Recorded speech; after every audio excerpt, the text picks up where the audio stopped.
Rajkot ST ડિવિઝનને દિવાળીનો તહેવાર ફળ્યો છે, જેમાં એસટી વિભાગે બમ્પર કમાણી કરી છે। દિવાળીના તહેવાર દરમિયાન રાજકોટ એસટી વિભાગે 5.80 કરોડની કમાણી કરી છે। 100 બસ એક્સ્ટ્રા દોડાવીને 15,000 ટ્રીપ ચલાવીને જેમાં 8 લાખ લોકોએ મુસાફરી કરી હતી। હવે જૂનાગઢની લીલી પરિક્રમા માટે ખાસ બસ દોડાવવામાં આવશે। 1 થી 5 નવેમ્બર સુધી 60 જેટલી એક્સ્ટ્રા બસો દોડાવવામાં આવશે।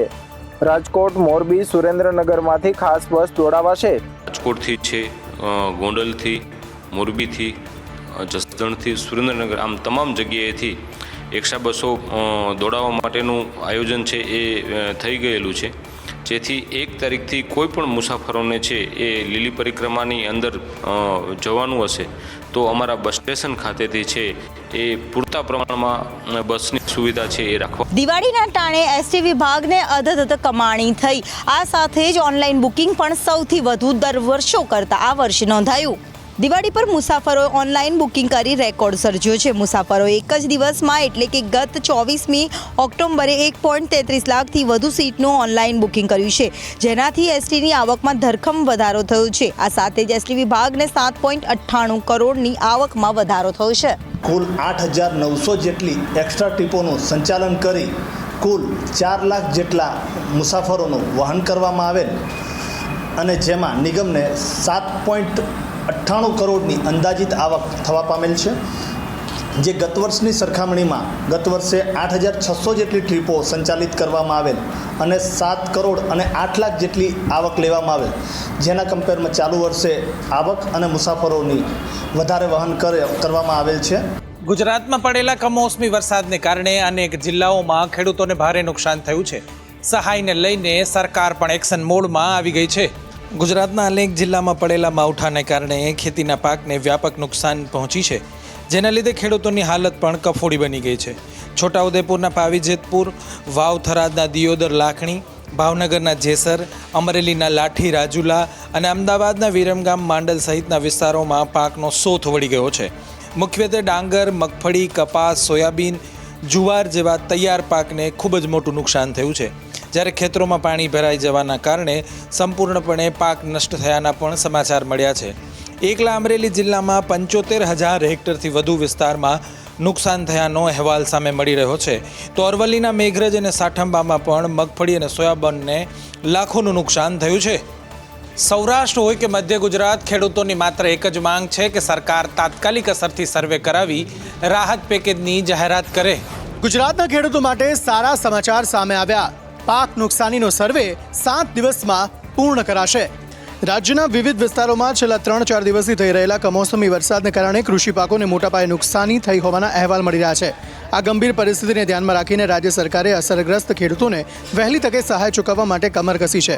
આજે મળેલી રાજ્ય કેબિનેટની બેઠકમાં કમોસમી વરસાદથી થયેલા પાક નુકસાનીની સ્થિતિ અને ખેડૂતોને ચૂકવવાની થતી સહાય અંગે વિસ્તૃત ચર્ચા કરવામાં આવી હતી, જેમાં માવઠાએ સર્જેલી નુકસાનીની મુશ્કેલીને લઈને સર્વે 7 દિવસમાં પૂર્ણ કરાશે।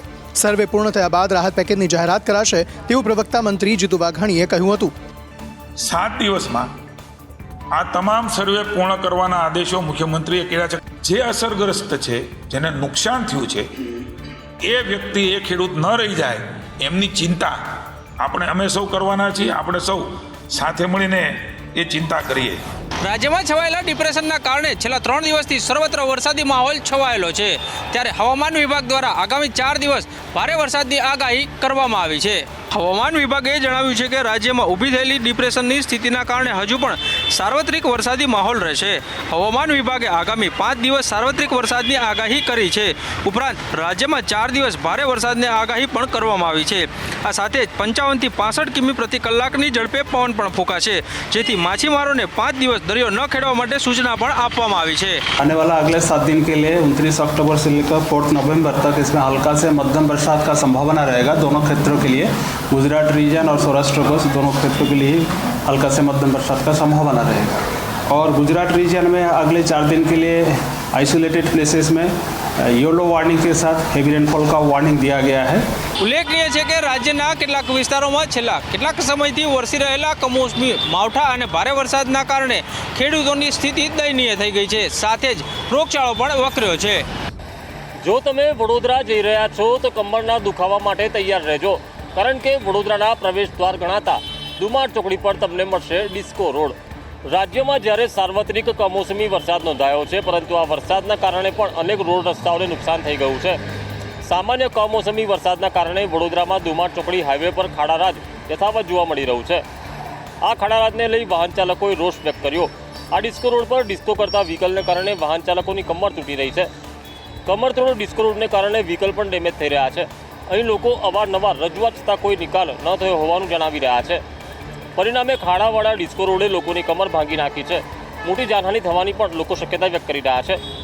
થોડા મહિના અગાઉ જ હાઈવેના ખાડાઓ પૂરવામાં આવ્યા હતા, પરંતુ એક જ કમોસમી વરસાદમાં હાઈવેનું એ મેકઅપ પણ ઉતરી જાય છે.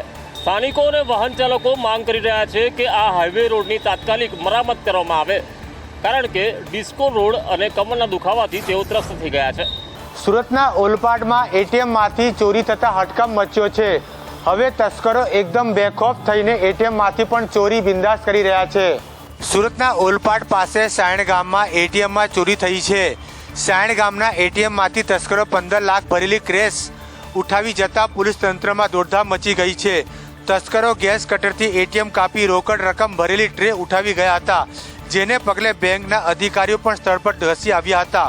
ઘટનાની જાણ થતાં ઓલપાડ પોલીસ તથા એલસીબી એસઓજીની ટીમ ઘટના સ્થળે પહોંચી હતી અને સીસીટીવી કેમેરાના આધારે તસ્કરોની શોધખોળ શરૂ કરી છે. ઓલપાડ પોલીસ સ્ટેશન વિસ્તારના સાયણ ગામે આવેલ ખોડિયાર કોમ્પ્લેક્સમાં સ્ટેટ બેંક ઓફ ઇન્ડિયાના એટીએમમાં આજરોજ આશરે સવારે 4:15 વાગે અજાણ્યા ઈસમો આવેલ અને ગેસ કટરથી એટીએમ કાપી તેમાંથી આશરે 15 લાખ રૂપિયાની કેશ ચોરી કરેલ છે.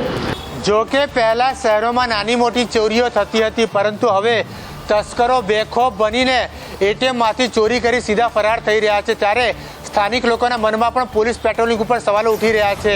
સરદાર વલ્લભભાઈ પટેલની 150મી જન્મ જયંતિની ભવ્ય ઉજવણી થવાની છે. આજે તેના અંતર્ગત પરેડ સહિતના વિવિધ રિહર્સલ કરવામાં આવ્યા. અખંડ ભારતના શિલ્પી સરદાર વલ્લભભાઈ પટેલની 150મી જન્મ જયંતિની એકતાનગર ખાતે પીએમ મોદીના નેતૃત્વમાં ભવ્ય ઉજવણી કરવામાં આવશે.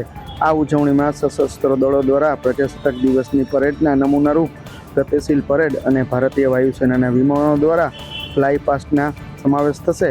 કેવડિયા કોલોની ખાતે આ પરેડનું ગ્રાન્ડ રિહર્સલ આજે થયું હતું. બીએસએફ, સીઆઈએસએફ, આઈટીબીપી, જમ્મુ અને કાશ્મીર અને મધ્યપ્રદેશના 16 ટુકડીઓ રાષ્ટ્રીય એકતા દિવસ પરેડમાં ભાગ લેશે. સાથે ઓપરેશન સિંદૂરમાં ભાગ લેનારા બીએસએફના 16 મેડલ વિજેતા સૈનિકો અને સીઆરપીએફના 5 શૌર્ય ચક્ર પુરસ્કાર વિજેતાઓ પણ ખુલ્લી જીપમાં સવારી કરીને પરેડમાં ભાગ લેશે. પરેડનું નેતૃત્વ હેરાલ્ડિંગ ટીમના લગભગ 100 સભ્યો કરશે. તેઓ તેજસ્વી ગણવેશમાં સજ્જ હશે અને વિવિધ સંગીતના સાધનો વગાડશે. દિવાળીના તહેવારમાં ભક્તોએ મા અંબાજીના ખજાનાને છલકાવી દીધો છે. 1.25 કરોડથી વધુનું દાન અને 400 ગ્રામથી વધુ સોનું ભક્તોએ દાન કર્યું. અરવલ્લીની ગિરિમાળાઓમાં બિરાજમાન મા જગત જનની અંબાનું મંદિર વિશ્વભરમાં વિખ્યાત છે. ત્યારે દરરોજ હજારોની સંખ્યામાં માઈ ભક્તો મા અંબાના મંદિરે પહોંચી માતાજીના દર્શન કરીને ધન્યતા અનુભવે છે. હાલમાં દિવાળી વેકેશનને કારણે ભક્તોનું ઘોડાપુર અંબાજી મંદિર ખાતે ઉમટી પડ્યું હતું. મોટી સંખ્યામાં ભક્તો દૂર દૂરથી મા જગતજનની અંબાના દર્શન અને માતાજીના ચરણોમાં શીશ નમાવવા માટે અંબાજી પહોંચ્યા હતા. ભક્તોએ મંદિરના ભંડાર છલકાવી દીધા હતા અને હાથ ખોલીને દાન કર્યું હતું, જેમાં 1.25 કરોડથી વધુનું દાન કરાયું, જેમાં 400 ગ્રામ સોનું સહિત 1.10 કરોડ રૂપિયાનું દાન ગુપ્ત દાન તરીકે મંદિરમાં કરવામાં આવ્યું છે. દિવાળીના પર્વ દરમિયાન મા અંબાના 8 લાખથી વધુ ભક્તોએ તેના દર્શન કરી ધન્યતા પ્રાપ્ત કરી. રાજકોટમાં જલારામ બાપાની જન્મ જયંતિની ભવ્ય ઉજવણી કરવામાં આવી. બપોર બાદ શોભાયાત્રા, ભોજન પ્રસાદ સહિતના આયોજનો હાથ ધરાયા. જ્યાં ટુકડો ત્યાં હરી ઢુકડોના સૂત્ર સાથે જેનું નામ જોડાયેલું છે એવા સંત શિરોમણી શ્રી જલારામ બાપાની આજે 226મી જન્મ જયંતિ છે. જલારામ બાપાએ પોતાનું જીવન ગરીબો અને જરૂરિયાતમંદોની સેવામાં સમર્પિત કર્યું હતું. પૂજ્ય બાપાની 226મી જન્મ જયંતિ નિમિત્તે વીરપુર ખાતે ભક્તો બાપાના દર્શન કરવા માટે ઉમટી પડ્યા હતા. અત્યારે વીરપુરમાં જલારામ જયંતિ બીજી દિવાળી હોય તેવો માહોલ સર્જાયો છે. મુખ્ય રસ્તા તેમજ ચોકમાં પૂજ્ય બાપાના જીવન કવનને દર્શાવતી ઝાંખીઓ બતાવવામાં આવી છે. તેમજ ભાવિકો માટે વીરપુર પહોંચવાના રસ્તા ઉપર પાણી અને ઠેર ઠેર પ્રસાદ વિતરણ કરવામાં આવી રહ્યો છે. આજે જલારામ બાપાની 226મી જન્મ જયંતિ નિમિત્તે સૌ